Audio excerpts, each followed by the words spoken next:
భద్రాద్రి కొత్తగూడెం జిల్లా బూర్గంపాడు మండలం సారపాకలో ITC, పీఎస్పీడీ contract workers JAC ఆధ్వర్యంలో నిరసన సమ్మె కొనసాగుతోంది. 13వ వేతన ఒప్పందంలో పెండింగ్ అంశాలను పరిష్కరించాలని, 14వ వేతన ఒప్పందం జేఏసీ ఆధ్వర్యంలో జరపాలని కార్మికులు డిమాండ్ చేస్తున్నారు. ఈ మేరకు కార్మికులు రిలే నిరాహార దీక్షలు చేపట్టారు.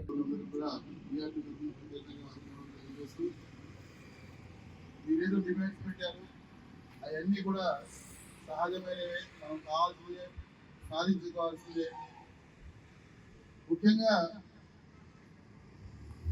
నిన్న కొంచెం శిక్షణ కొడుతున్నారు, మొన్న పిలిచి ఆర్యుటి మాకు కార్మికుల విషయం కూడా ఇంతవరకు ఏం మాట్లాడేది సార్. ఆలోచన అంటే ఇంకా 5 రోజులే ఉంది, మొదలు పెట్టాలి. ఎట్టి పరిస్థితుల్లో అగ్రిమెంట్ అయితే అయిపోతుంది. 6 రోజులు ఉంది, ఒక్క రోజు కూడా కార్మికుల గురించి మాట్లాడలేదంటే ఎంత ఆశాభావం ఉందో, మిమ్మల్ని ఎంత చిన్నచూపు చూస్తున్నారు అనేది మనం అందరం కూడా ఒకసారి గ్రహించాల్సిన అవసరం ఉంది.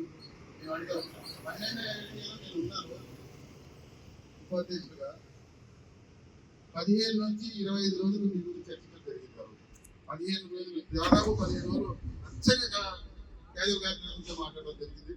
ఆ రోజు ఉన్న మేనేజ్మెంట్ తరఫున పాత్రో గారు కూడా బ్రహ్మాండంగా స్పందించారు. మీ తరఫున తప్పకుండా వాళ్ళ గురించి మాట్లాడుకోవాలని చెప్పేసి ఆయనే మేము వాడబడితే ఆ రోజు ఎంతో కొంత న్యాయం జరిగింది కాంట్రాక్ట్ కార్మికులకి. అంటే మేనేజ్మెంట్ సైడ్ కూడా అటువంటి ఆఫీసర్ ఉంటాం.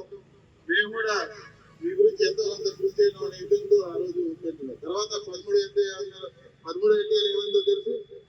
13 ఎన్టీఏలో తప్పు చేశాం, పక్షాధారంతో 14 ఎన్టీఏలన్నా కాంట్రాక్ట్ కార్మికులకి ఏదైనా చేసి పెడతాం అనే ఆలోచన అయితే చేసినాము. ఎందుకంటే ఇంతవరకు ఏం మాట్లాడలేదంటే ఒకసారి అర్థమైపోయింది. 6 నెలల టాక్స్ అయిపోయి కూడా ఇదే కాదు, నేను జరిగిన ప్రతిదీ నేనేం మాట్లాడలే అంటే తప్పైంది. కానీ సంతకం అయితే 30 తారీఖు పెట్టేసుకోవాల్సింది మాకు తెలిసింది. ఈసారి అట్లా కాకుండా దయచేసి 13 ఎన్టీఏలో నాకు తెలిసి మీకు కొంత అమౌంట్ పట్టుకొని కలపకుండా రావడం జరిగింది. మరి ఆ రోజు అంటే ఎంప్లాయీలు ఎట్లా వెళ్ళిపోతారు, క్యాజువల్స్ కొత్తగా వెళ్తారు, ఆగుతారు. ఆగినప్పుడు మాట్లాడి చేతమనే ఉద్దేశంతో ఉంటే మీరు ఎవరు ఏమీ చేయలేదు. నిజంగా 40,000 రూపాయలు కోల్పోవడం జరిగింది. ఈసారి మాతో పాటు మేము కూడా అంత ఆశాజనకంగా ఈ అగ్రిమెంట్ అవ్వాల్సిన సంగతి మనందరికీ తెలిసిందే. రేపు మేము జనరల్షిప్ లో భారీ ధర్నా పెట్టడం జరిగింది. 1 గంట సేపు జనరల్షిప్ కార్మికులను బయటకు వెళ్లకుండా మేము పెట్టడం జరిగింది. అది తప్పుగా సక్సెస్ అవుతుంది. ఇప్పుడున్న పరిస్థితుల్లో ప్రతిసారి ప్రతి అగ్రిమెంట్ ముందు కంపెనీ సాకులు చూపిస్తూ కంపెనీ లాస్ లో ఉంది, కంపెనీ పరిస్థితి బాగాలేదు, ఎప్పుడు ఉన్నదే. మేము గత 30 సంవత్సరాలు చూస్తున్నాం.